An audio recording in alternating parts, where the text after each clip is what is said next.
Shabbat Shalom a você que nos assiste através da internet, a você, meu amado irmão ou irmã que está aqui na Rádio Sion. Nós estamos em um ponto do desfecho em Gênesis da história do patriarca Yaakov, Jacó. Então Jacó, como vocês têm visto nas últimas parashiot, nos últimos estudos, Jacó recebe então a orientação divina para sair de Harã, de Padan Aram, em rumo à terra do seu pai, a terra do seu avô, a terra que o Eterno deu de herança a ele e a sua semente. E no caminho, então, a paraxá começa, dê uma olhada aqui, Gênesis 32, a partir do verso 3, até 36, verso 43, o nome da porção é Vaishlar, e enviou. Então, temos aí a história, Jacó está voltando para casa, e ele vai ter que confrontar o seu maior medo, que era, como era o nome do maior medo de Jacó? Esav. Esav era inevitável, ele teria que encarar, ele teria que lidar com a figura do irmão, que ele enganou 20 anos antes. Aliás, que ele já havia enganado outras vezes.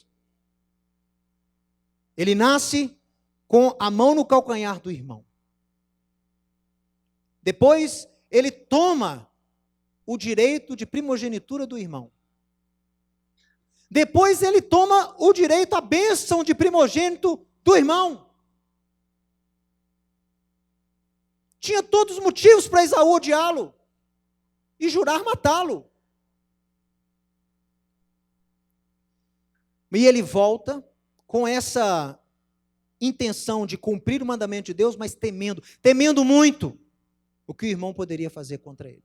O irmão era mais forte, o irmão tinha um exército mais poderoso, o irmão tinha histórico de ser uma pessoa mais violenta, caçador. Então, era tudo desfavorável para Jacó. Essa é a porção. Vocês conhecem a história. Então, vamos começar a tratar aqui. Vamos começar lá em cima. Olha, acompanhe aqui comigo esse estudo. Vai ser um estudo breve. Preste atenção. Nessa fascinante paraxá, vemos o patriarca Yaakov obedecendo a ordem do Eterno e retornando à terra de peregrinação do seu pai.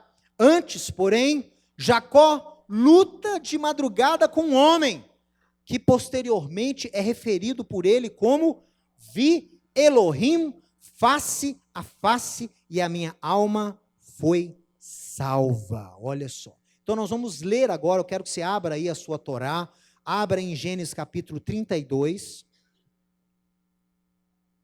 verso 22. Gente, que é o evento mais importante da paraxá. Essa luta que ele tem com esse homem misterioso é a parte mais importante. O que aconteceu ali? Quem era aquela pessoa? Era um anjo? Era Esaú? Era o Messias? Era um inimigo? O que aconteceu?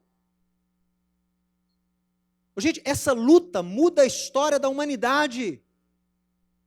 Essa luta não muda só a história de Israel, não como povo, muda a história da humanidade. Se não fosse por essa luta, o Messias não teria vindo. Você vai entender como que isso é importante. Olha aí, Gênesis 32, verso 22. Levantou-se naquela mesma noite, tomou das suas 2 mulheres, suas 2 servas e seus 11 filhos, e transpôs o val de Jaboque. Tomou-os e fê-los passar o ribeiro, fez passar tudo o que lhe pertencia. Ficando ele só, lutava ele com um homem, até o romper do dia. Vendo o homem que não podia com Jacó, tocou-lhe na articulação da coxa, deslocou-se a junta da coxa de Jacó na luta com o homem. Disse o homem, Shlicheni, envia-me, deixa-me ir, pois já rompeu o dia. Respondeu Jacó, não te deixarei ir, se você não me abençoar. Perguntou-lhe, pois, o homem, como te chamas? E ele respondeu, Jacó. Então disse, já não te chamarás Yaakov, mas sim Israel, porque como príncipe você lutou com Deus e com os homens e você prevaleceu. Tornou Jacó, dize, rogo-te, qual é o seu nome? Jacó perguntou para o homem. E o homem respondeu, por que você pergunta pelo meu nome? E o homem abençoou Jacó ali. Àquele lugar, chamou Jacó Pniel, porque disse, vi a Deus face a face, panim al panim, face a face eu vi a Deus, e a minha alma foi salva, a minha vida foi salva. Nasceu-lhe o sol, quando ele atravessava Peniel, e manquejava de uma coxa. Por isso, os filhos de Israel não comem até hoje o nervo do quadril da articulação da coxa, porque o homem tocou a articulação da coxa de Jacó no nervo do quadril. Dá uma olhada aqui. Esse encontro com o Eterno muda completamente a vida de Jacó, a começar pelo seu próprio nome. O enviado de Deus diz a Jacó, já não te chamarás Jacó, mas Israel, porque como príncipe você lutou com Deus e com os homens e você prevaleceu. Qual que é a primeira coisa que chama a minha atenção quando eu leio essa história? Quem na Bíblia, quem na Torá já teve nome mudado, até esse ponto da história? Alguém já teve nome mudado? Pensa aí. Avram passou a se chamar Avraham. Sarai passou a se chamar Sará. Então houve mudança sim. Mas as mudanças que nós lemos, principalmente o nome de Avraham, que é o acréscimo de uma letra, né, de um rei aspirado, não tem nada a ver com isso que acontece aqui em Gênesis 32. Não foi o acréscimo de uma letra a um nome. Foi uma transformação completa. Passou da água para o vinho. Mudou completamente. O nome Jacó vem da palavra Akev. Akev quer dizer calcanhar. Ele nasceu o quê? Segurando o calcanhar do irmão e deram o nome para ele daquele que segura o calcanhar. Aquele que segura o calcanhar. Em hebraico, não é um nome muito bom. Não vou falar que Jacó significa enganador, não é isso. Mas não é um nome que soa muito bom. Por quê?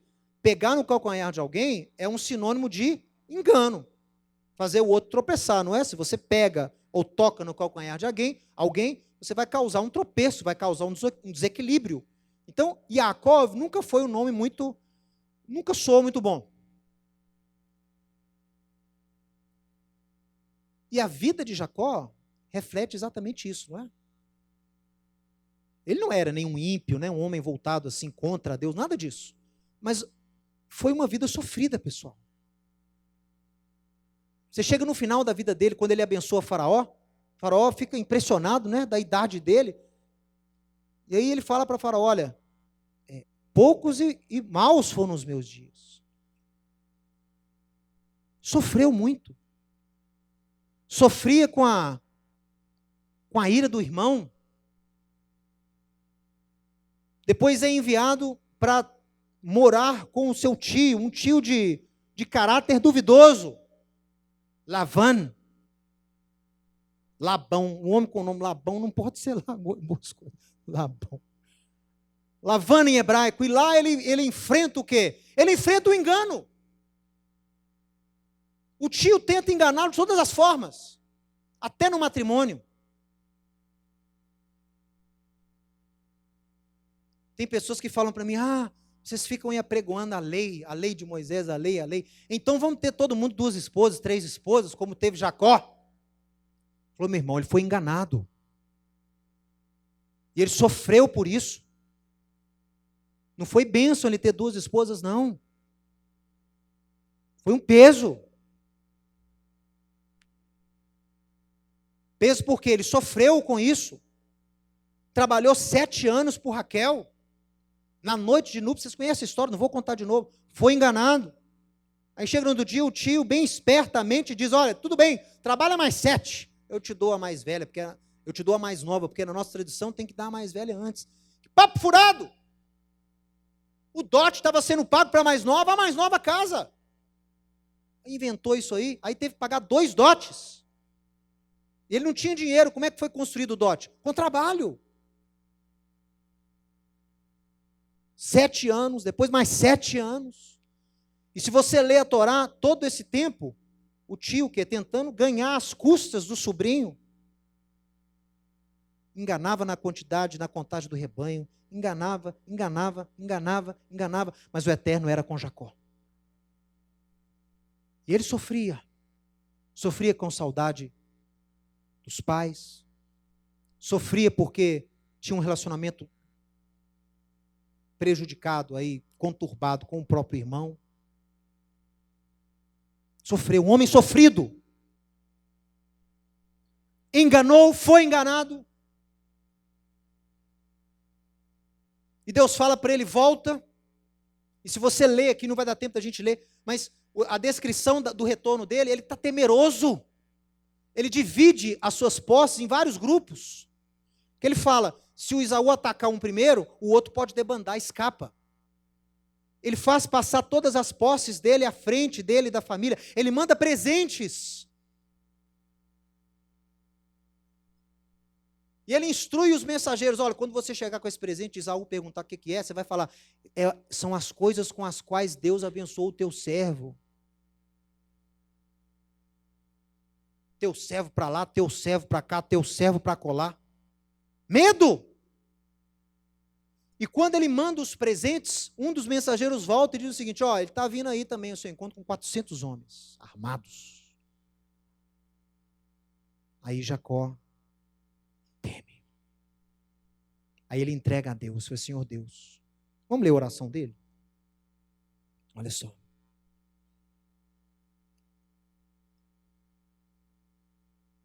Ele ora.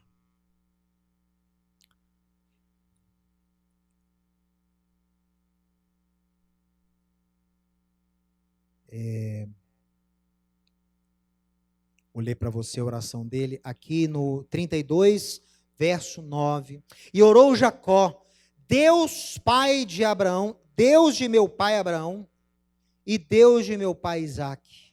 Ó Senhor que me disseste, torna a terra e a tua parentela e eu te farei bem. Eu sou indigno de todas as misericórdias e toda a fidelidade que tens usado para com teu servo, pois com apenas o meu cajado atravessei esse Jordão, e agora já sou 2 bandos. Livra-me das mãos do meu irmão Esaú, porque eu tenho medo dele, para que ele não me venha matar a mim, as mães e os filhos.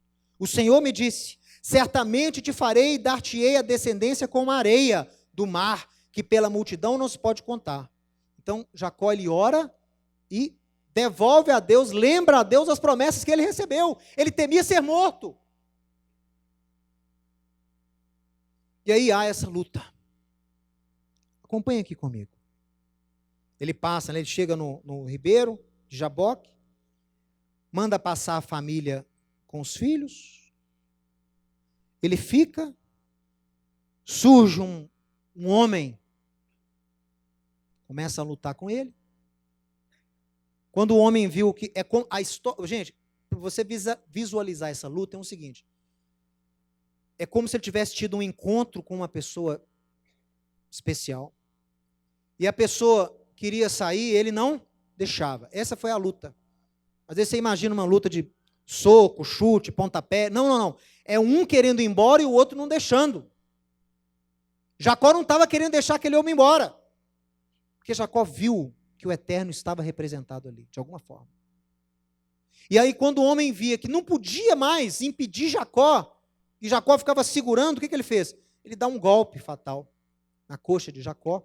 Jacó fica manco, perde ali a mobilidade direita da perna, e aí tem aquele encontro. Né? O homem pergunta para ele, qual que é o seu nome? Claro que o homem sabia o nome dele. O homem queria ouvir, qual é o seu nome? Qual foi o seu nome até hoje? Aquele que enganou, aquele que foi enganado, aquele que sofreu, aquele que teme, aquele que ainda não confia nas promessas de Deus, porque tem medo da sua própria vida, de ser tirada pelo irmão sanguinário. Qual é o seu nome? Jacó. Olha aqui. Jacó recebeu esse nome porque nasceu segurando o calcanhar, do seu irmão Esaú. Isso, pessoal, na tradição judaica, é como se ele estivesse lutando para ter nascido primeiro. Quando o irmão estava saindo, ele pega, por quê? Ele queria estar saindo primeiro. Ele queria ter sido primogênito. É como se ele estivesse lutando para ter nascido primeiro, para ter o lugar do seu irmão. Este evento, que ele nasceu segurando o calcanhar do irmão, acaba reverberando ao longo da vida de Jacó. Ele comprou o direito de nascença do seu irmão, de ter nascido primeiro. Ele usava as roupas do irmão. A pedido de sua mãe, ele recebe a bênção do irmão. Quando perguntado por Isaac, quem é você, meu filho? Ele não hesita em responder, eu sou Esaú, o seu primogênito. Em outras palavras, qual foi a maior luta de Jacó? Qual foi a maior luta de Jacó por toda a sua vida? Jacó lutava para ser Esaú. Jacó lutava desde o nascimento para ser Esaú.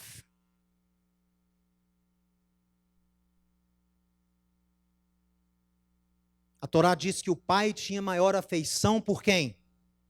Por Esaú.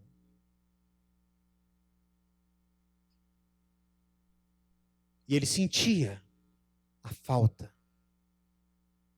Talvez de comunhão. Claro que Isaac o amava também, mas quando você sabe que o pai tem a preferência por um irmão, isso fere. E às vezes a pessoa vai passar a vida tentando o quê? Conquistar o amor daquele pai, que não é como o amor que o pai tem pelo outro. Ele quer ter o amor que o pai tem pelo outro. Jacó queria ter o amor que Esaú tinha do seu pai. Ele não tinha. Então ele luta a vida inteira para ser uma outra pessoa. Gente, a pior coisa que você pode ter na sua vida, a nível espiritual, a nível social, é você se esforçar para ser quem você não é. Se esforçar para ser aceito num meio que não te pertence.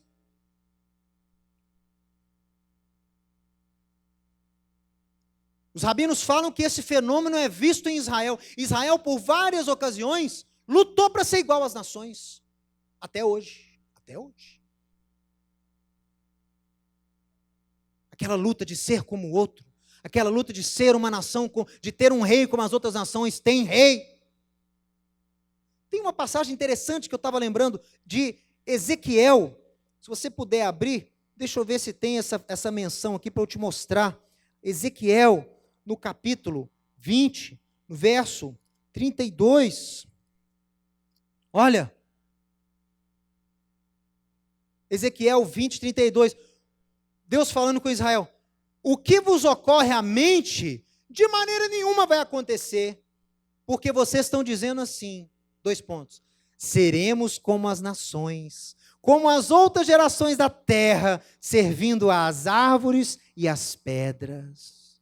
Tão certo como eu vivo, diz o eterno Deus, com mão poderosa, com braço estendido e derramado furor, hei de reinar sobre vós. Eu vou tirar vocês das nações, não vou levar vocês para as nações, eu vou tirar vocês das nações. E vos congregarei de todas as terras nas quais andais espalhados, com mão forte e com braço estendido e derramando o meu furor. Queremos ser como os outros, queremos ser como todo mundo, queremos ser aceitos. Não. Vocês vão cumprir o meu propósito na terra. Não chamei vocês para ser um com o mundo, chamei vocês para ser luz para o mundo. Meus irmãos, muitas vezes, eu leio o que os rabinos escrevem sobre Israel, e os rabinos estão preocupados, porque você visita Israel hoje, se você sai de Jerusalém, nem parece que você está em Israel. O amor ao secularismo, né? Aquela sociedade secularizada e uma juventude um pouco meio que transviada, não transviada no sentido de querer ser como a juventude da Europa. Israel, acho que almeja ser um país europeu. Mas tu não é Europa, você é África e Ásia. Europa você não é. Não adianta querer ser europeu. Imita a cultura europeia e as lojas e grifes europeias abrem lojas em Jerusalém e o israelense anda igual ao europeu. O europeu é meio sei se você já tem notado, o jovem europeu é muito sem parâmetro, assim, né? Uma coisa meio sem definição, sabe? Aí eu vejo lá os judeus, a juventude, querendo imitar esse tipo de sistema. E eu leio das palavras de Ezequiel, aí eu lembro, peraí. Essa preocupação, esse fenômeno, não acontece só com Israel, não. Aí eu olho para a igreja.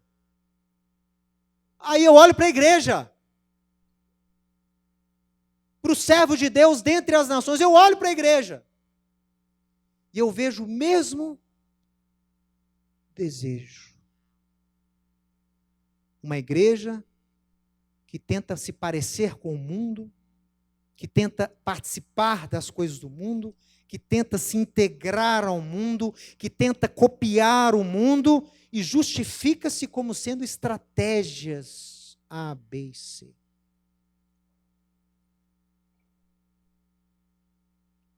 Yeshua mandou a gente fazer discípulo. Ir ao mundo e fazer discípulo. Mas hoje o que eu mais vejo é o mundo fazendo discípulo entre a igreja. Você tem que fazer discípulo no mundo, para resgatá-los do mundo. Mas o mundo hoje faz mais discípulos na igreja do que a igreja faz discípulo no mundo. E resgata, viu? Resgata não, tira. Tira a pessoa da fé, tira a pessoa da vida com Deus, tira a pessoa da realidade do reino e insere a pessoa que num ambiente mundano. Pessoal, o mundo jaz ali no sistema do mal. O mundo é bom, o mundo foi criado por Deus, mas tem sido controlado por um espírito anti-Deus.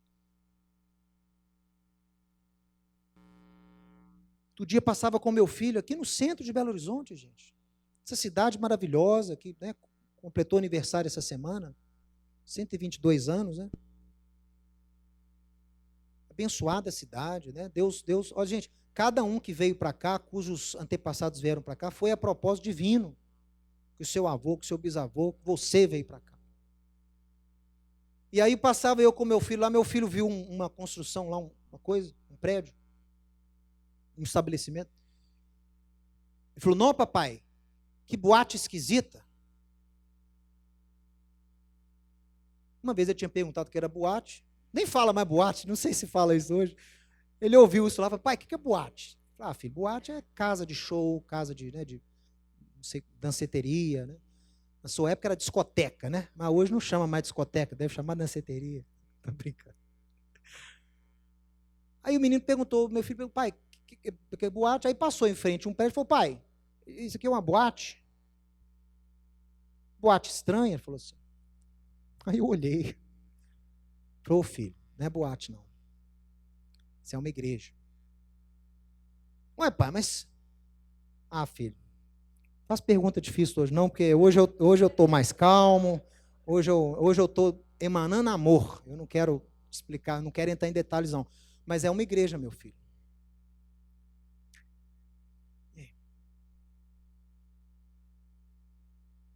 Gente, quem sou eu para questionar seus métodos de evangelismo, né? Eu sei que as pessoas que, as igrejas e as organizações que têm instrumentos de evangelismo espelhados nisso, dizem ter até um certo retorno e tal, eu entendo. Mas eu não consigo parar de pensar nas palavras de Deus para Ezequiel. Vocês estão pedindo para ser como o mundo. Vocês estão pedindo para ser como eles. E vocês não nasceram para ser como eles. Vocês nasceram para ser o diferente, para ser a alternativa àquilo.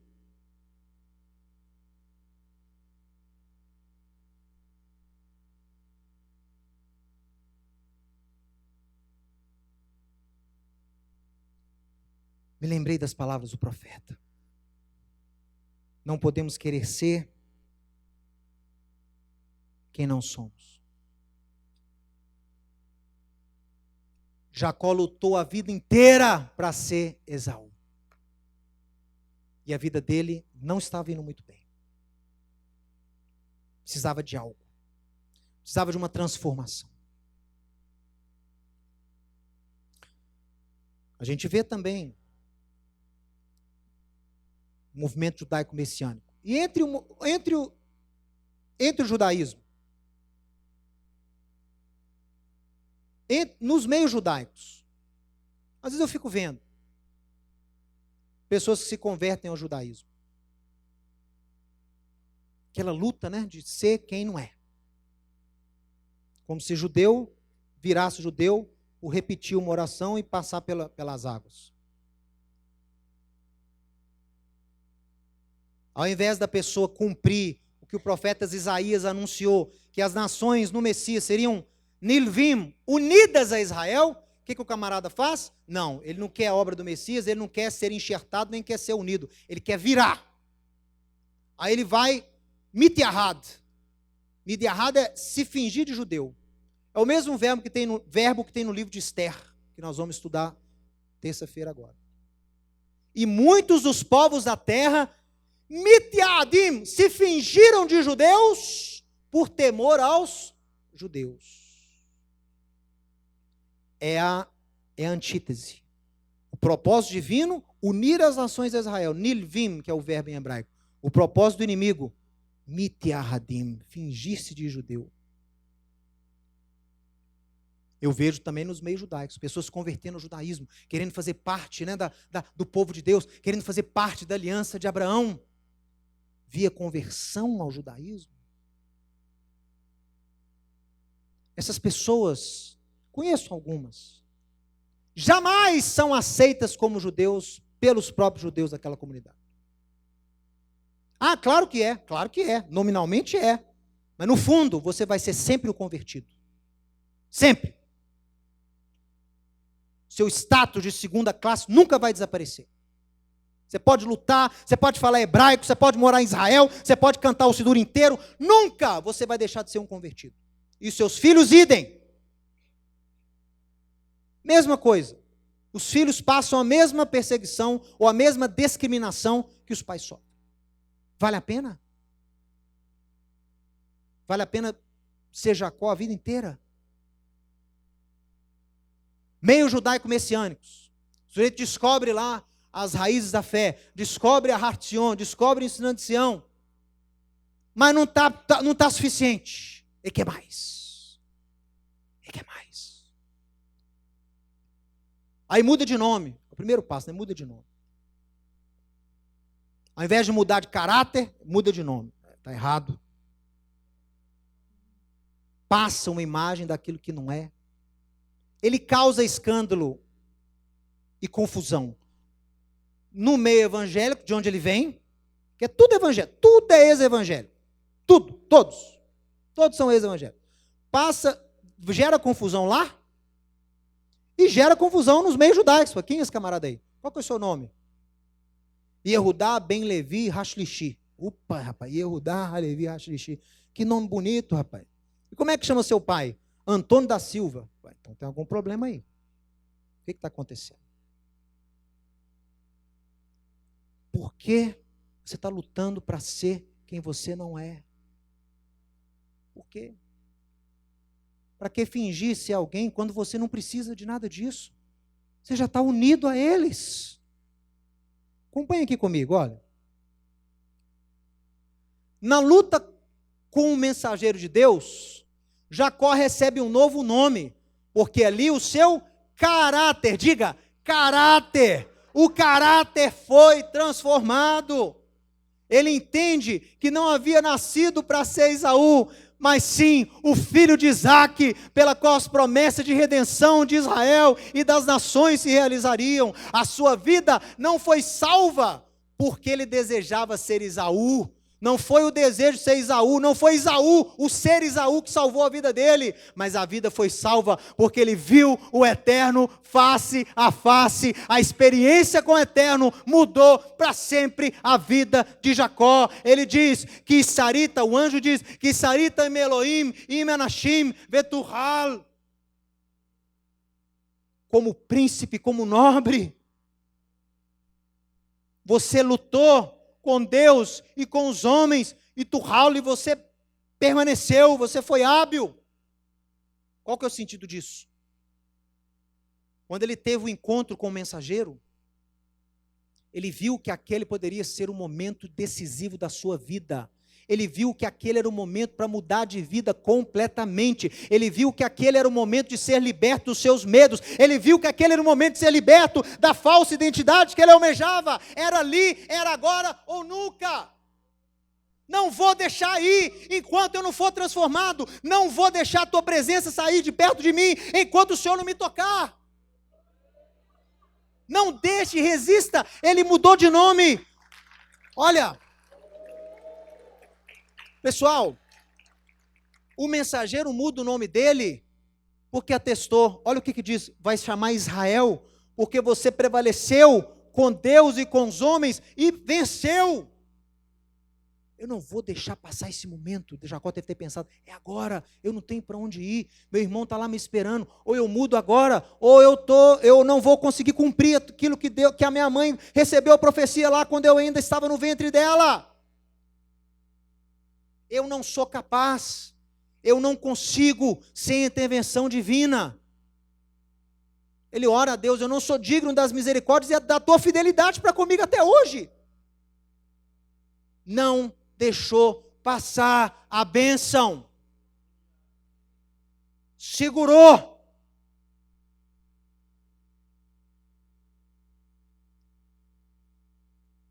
E quando ele segurou, Deus o atingiu. E sabe quem foi atingido? Jacó, o velho homem. A velha natureza foi atingida.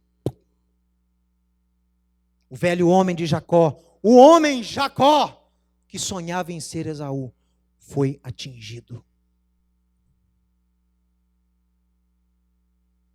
Para nunca mais ficar de pé novamente. O velho homem jamais teria reinado sobre Jacó. Ele foi atingido. Um dano permanente. O velho Jacó foi atingido por Deus.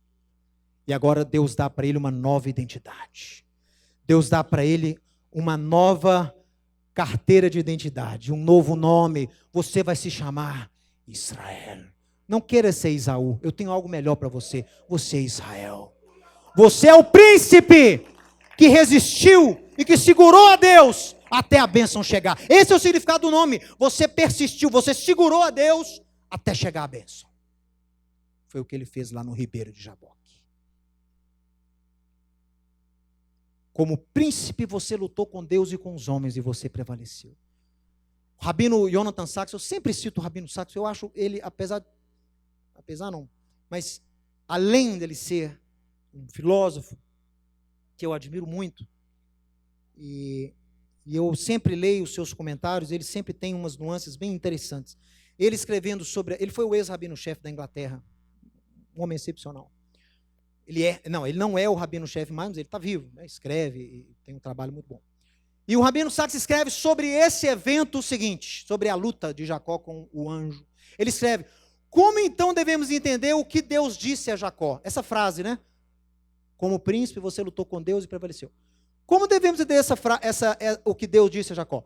Não como uma declaração, mas como um pedido, um desafio, um convite. Não leia como você não será chamado mais Jacó, mais Israel. Ao invés disso, leia como que o seu nome não seja mais Jacó, mas seja Israel. Ou haja de maneira que as pessoas o chamem de Israel, príncipe de Deus, e não de Jacó. Haja. Você não é Jacó, você é Israel. Haja como Israel. Ande como Israel. Seja príncipe. Diga para o seu vizinho, seja um príncipe. Se for mulher, seja uma princesa. Pode falar. Eu não faço isso muito aqui não, mas hoje eu vou fazer. Você, seja príncipe. Seja uma princesa.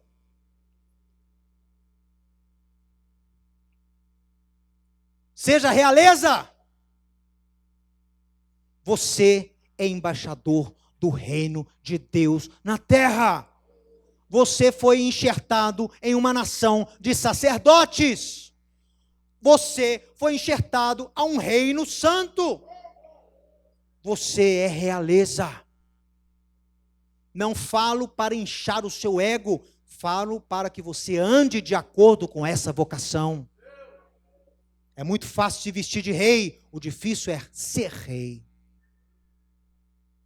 É muito fácil se vestir de filho de Deus, o difícil é agir como um filho de Deus age. Não seja mais Jacó, seja Israel. Fique de pé, seja você mesmo, não anseie por ser outra pessoa. Ah, meu irmão. Isso tem um fenômeno, né, na Bíblia. Tem um nome, essa transformação tem um nome. Sabia? Tem um nome. Sabe como se chama? Essa experiência onde Deus quebra o seu velho homem e restaura o seu caráter e muda a sua vida e te dá um novo futuro. Como chama isso na Bíblia? Novo nascimento. Novo nascimento. O novo nascimento não é baseado numa fórmula que você repete. O novo nascimento não é baseado na igreja que você frequenta. O novo nascimento é baseado na sua experiência com Deus. É Ele e você. Não teve Raquel, não teve Leia, não teve Judá, Levi, Simeão. Levi e Simeão, bem perturbados. Bem perturbados. Jacó não teve ajuda de ninguém. Foi ele e Deus. Não teve Isaac para ajudar, não teve Rebeca para aconselhar. Ele e Deus sozinho no ribeiro de Jaboque. É ali que ele buscou, Senhor, é agora ou nunca. Eu creio que ele deve ter intercedido lá e orado, Senhor, o que eu faço agora? Minha família. Senhor, o que será da minha vida? Minha mãe, a profecia dada à minha mãe, que é isso? A profecia dada ao meu pai, ao meu avô, vai morrer em mim por causa de um sanguinário. Senhor. Aí vem ali a presença do homem. O homem deve ter olhado para ele. Não, você não vai embora. Você vai me abençoar. Eu preciso mudar. Eu vou embora. Você não vai. Não vou deixar você sair enquanto você não me abençoar. Não vai. Qual é o teu nome? Até hoje foi Jacó. Então, não vai ser mais Jacó. Israel, agora você é príncipe de Deus. Agora você é seguro em quem você é. Agora você viu Deus face a face e a tua vida, Jacó, foi salva. Isso é novo nascimento. E você precisa passar por essa experiência. É fundamental. É requisito. Se você não nascer de novo, você não vai poder ver o reino dos céus. Você não vê, você não vai fazer parte, você não consegue. Você vai fingir ser gente do reino, mas você não vai ser do reino. Hoje é o que tem mais, né? É gente que finge ser cidadão do reino. E tem muito aí fora. Tem muito cidadão que não é cidadão, está ilegal. Não é o cidadão ilegal? Muito cidadão do reino ilegal. Está ilegal, está lá, veste igual os do reino, fala igual os do reino, mas está ilegal, está sem visto. Misericórdia, Marli. Está sem visto. Não pode ficar ali. Não é o lugar dele ali. Ele tá no interior. O homem interior dele ainda é do mundo. Ele está um corpo estranho no reino. Puxa vida. Esta é a importância do novo nascimento. O novo nascimento é uma experiência de arrependimento e visitação de Deus que possui o poder de transformar não só o seu presente, mas especialmente o seu futuro. A vida de Jacó foi salva quando ele foi derrotado pelo homem do eterno no ribeiro de Jaboque. Ele só foi salvo, ele só ganhou vida quando ele morreu. Quando o homem interior morreu, aí que ele reviveu. Assim tem que ser a nossa vida. Se o seu homem carnal, se o seu homem interior for dedicado à carne, for dedicado às coisas do mundo, você não vai poder ter experiência com Deus. Mas se você abre ao eterno para que ele mude a sua vida, o eterno vai o quê? Atingir aquele homem interior, sujeitar aquele homem interior, encher você com o seu Santo Espírito, porque aí você vai ser capaz de andar. Porque o seu homem interior agora vai ser um homem espiritual, não é carnal mais. Todos têm um homem e uma mulher interior. De que você está enchendo esse ser interior seu? Do Espírito de Deus ou das coisas do mundo, da carne? Novo nascimento é quando o homem interior é revestido do Espírito de Deus. Agora ele é que direciona seus passos. Olha só, a alma dele foi salva quando ele foi derrotado, quando o seu homem interior foi derrotado lá no ribeiro de Jaboque. Olha o que ele diz. Olha o que ele diz. Kiraiti Elohim panim el panim ve tinatzel nafshi. Tinatzel, natsal, que significa desnudar. Olha que interessante. Desnudar, strip off, descascar. Então ele diz, por quê? O local vai chamar Peniel. Por quê? Porque eu vi Elohim, Deus, panim el panim, face a face. E a minha alma foi desnuda. Ele sondou a minha alma, ele revestiu, ele visitou a minha alma como ninguém outro. Ele tomou conta do meu interior. É fantástico, pessoal. Pois vi Deus face a face, e a minha vida foi salva, ou descoberta, né, desnuda. Nasceu-lhe o sol. Ah, pessoal. Olha como é que a Torá é perfeita. Nasceu-lhe o sol. Por que tem esse texto aí? Onde menciona o sol? Qual profeta que menciona o sol? Shemesh Tzedek, o sol da justiça. Qual é o sol da justiça que vem trazendo cura nas suas asas? Malaquias capítulo 4. É Yeshua, é o sol da justiça. Assim que ele teve uma experiência de novo nascimento, ele atesta, a Torá atesta, que nasceu sobre Jacó, nasceu sobre Israel, o sol da justiça. Agora mudou a vida.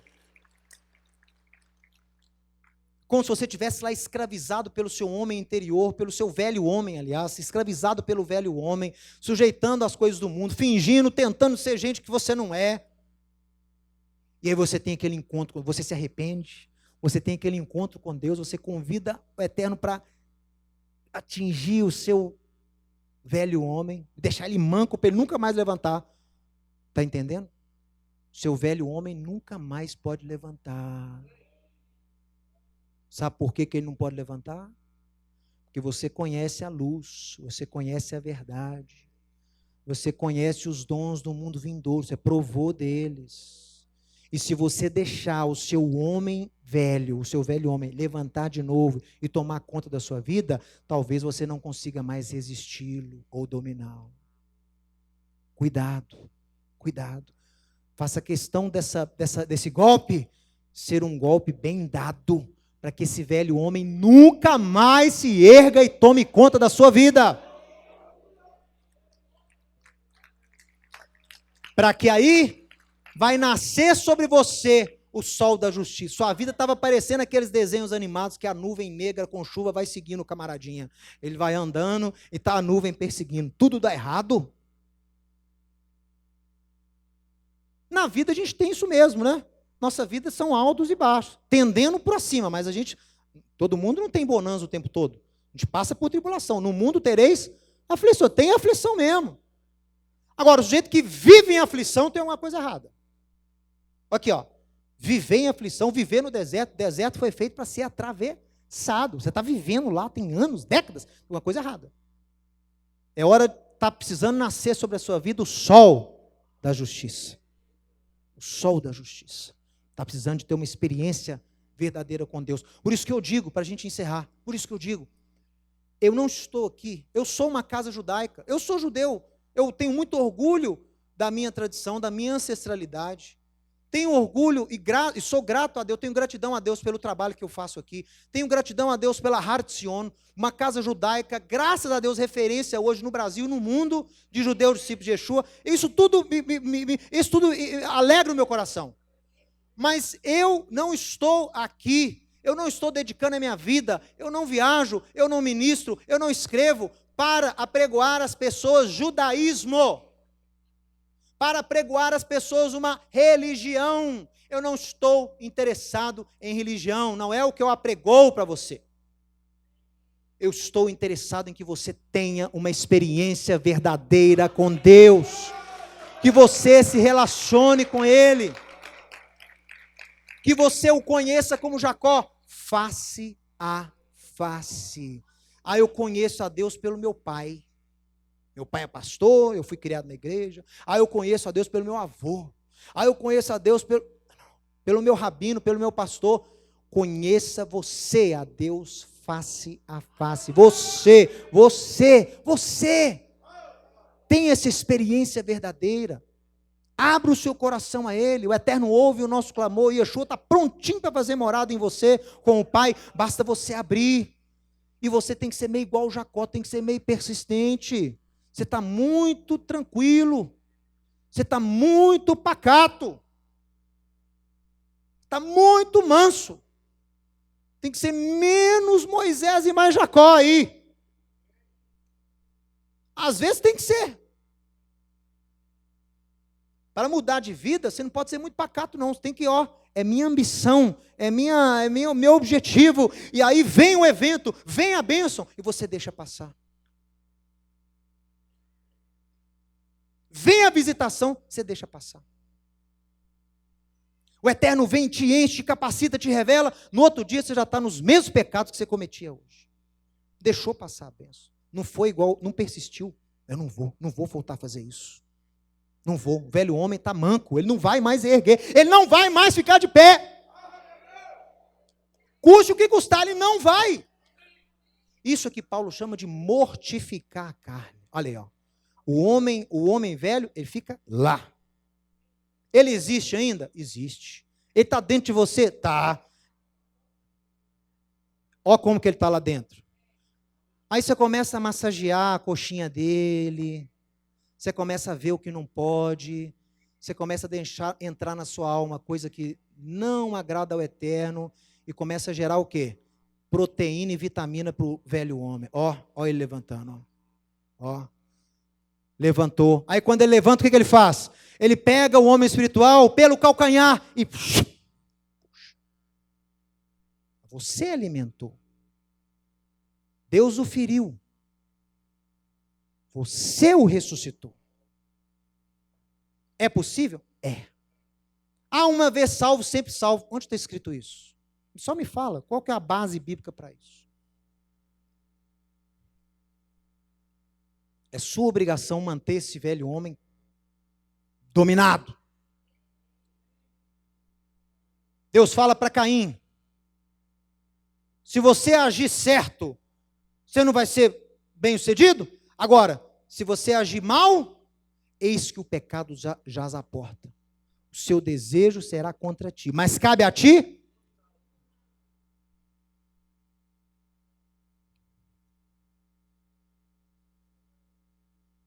Da mesma forma, o Eterno, através de Yeshua, salva a nossa vida, derrotando a nossa carne, o velho homem, a inclinação para o mal, e enchendo o nosso homem interior com o Espírito de Deus. Agora, o Eterno nos capacita para andar em boas obras, com frutos de justiça, sendo aptos para seguir o caminho que conduz à vida, e uma vida que jamais será derrotada pela morte.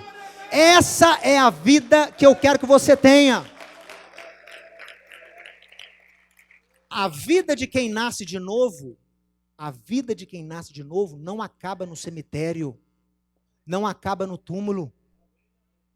Por isso, quando eu faço orações, eu vou confortar pessoas que perderam entes queridos, que eu sei que a pessoa era cidadão do reino. A gente fica triste porque a pessoa, vamos passar um tempo sem ver. Mas, no fundo, é aquela esperança que borbulha. Ou, às vezes eu vejo a pessoa ali num caixão, sem vida, né? O tabernáculo já sem a habitação do Espírito. Eu penso, não acabou aqui. Não acabou aqui. O dia que a minha avó faleceu, eu fui lá onde ela estava. Meu pai tinha saído para resolver as coisas, os trâmites do translado do corpo, essas coisas. Eu fui no apartamento dela, estava lá meu avô com a cuidadora. Acho que o Rocha Jorge também estava lá já. Eu cheguei, saí da serra, saí lá do alto da serra, fui lá aqui na Pampulha, cheguei lá, e eles falaram, não, sua avó está esperando o rabecão, ela está no quarto. Aí eu fui no quarto. E aí eu vi a vovó ali. Imediatamente dá aquela tristeza, aquela coisa, puxa vida. Mas aí veio no meu coração. Aquele tabernáculo sem vida. Porque ela era cidadã do reino. Aquele tabernáculo sem vida vai voltar a ter vida. E vai ser muito melhor e resplandecente do que era o seu tabernáculo atual. Eu lembro que eu dizia, fiz um texto, né, para informar o falecimento dela, e eu falei, carinhosamente, né, vovó, nos veremos em breve em Sião para reinar com o Messias. Não é um adeus, é um até logo. Para quem é cidadão do reino, não é adeus, é até logo. E Paulo instrui os crentes, fortaleçam entre vocês com essa palavra, com essa esperança. A morte não é o fim de quem tem uma vida que nasceu de novo. É uma vida que não vê a morte. Não vai ver a morte.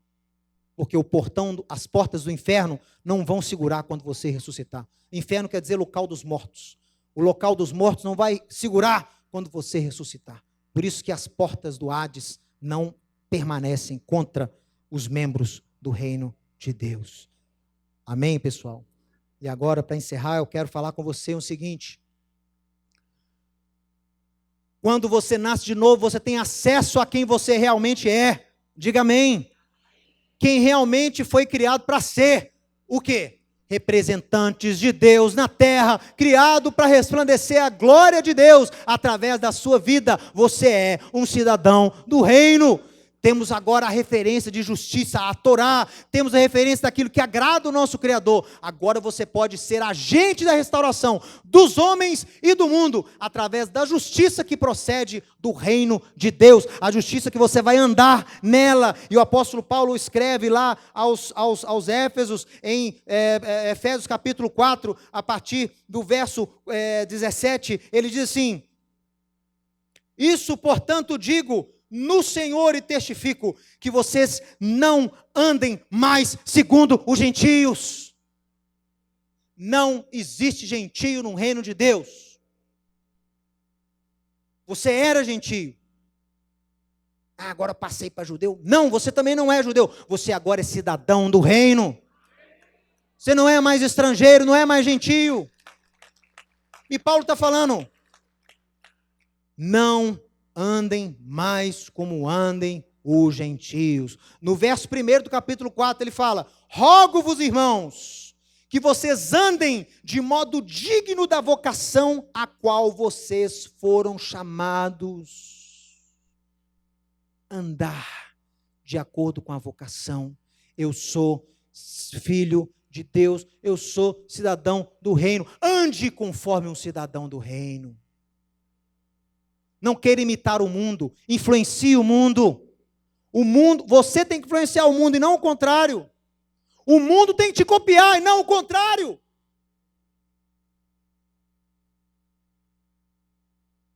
Quando somos confrontados com a palavra de Deus e a gente se arrepende genuinamente, nós passamos pelas águas da mikvê, do batismo, em nome de Yeshua. Assim, confirmamos o nosso arrependimento, temos os nossos pecados perdoados e somos selados para sermos cheios do seu Santo Espírito.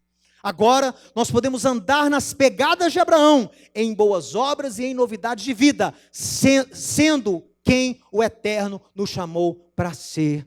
vasos de honra que resplandecem a glória de Deus. Restauração já, em nome de Yeshua. Amém, amém e amém. Amém. Antes de fazer o Kiddush, eu quero fazer uma oração. E você que nunca teve essa experiência de novo nascimento com o Eterno, eu vou pedir agora, juntamente com os irmãos, para que o Eterno possa te visitar. Seja agora, seja hoje à noite, seja amanhã, seja na rua, no trânsito, no trabalho, que você possa ter essa visita do enviado de Deus na sua vida. E quando você sentir esse mover, quando você sentir a presença dele, não deixe ele embora, não. Não deixe-o ir embora. Vamos ficar de pé. Pai, em nome de Yeshua, Deus de Abraão, Isaque e Israel, nós estamos na tua presença clamando, Eterno, para que o Senhor possa agora visitar o teu povo em poder e em luz. Senhor, resplandeça o sol da justiça, Yeshua, o teu Messias, sobre o teu povo. Ó Pai, aqueles que acompanham, aqueles que gostam, aqueles que admiram, mas nunca tiveram uma experiência verdadeira com o Eterno. Eu oro, Eterno Deus de Israel, através do teu ungido Yeshua, vem e visita a vida dos teus servos. Vem e golpeie, Pai, golpeie o velho homem, golpeie o homem carnal, golpeie o homem que tem feito trevas na vida dessas pessoas. E revista o homem interior da tua luz, do teu Espírito, da tua presença. Ó Pai, venha e dá a todos nós uma experiência genuína de novo nascimento, de contato com o Senhor. E nós queremos ver ao Eterno, face a face, como Jacó atesta ter visto, face a face, como quem conversa com um amigo, face a face, como quem é acolhido e protegido. Visita o teu povo, Pai, transforma a vida do teu povo, muda o destino do teu povo. E revista-nos com o teu poder e o teu Espírito, para que possamos andar como cidadãos do reino de Deus. Em nome de Yeshua, amém. Se você gostou e foi abençoado com esse estudo, inscreva-se em nosso canal do YouTube. Considere também ser um mantenedor do trabalho do Ensinando de Sião no Brasil, Israel e no mundo. Doações e contribuições podem ser feitas através do link na descrição desse vídeo. Um grande abraço e shalom, shalom.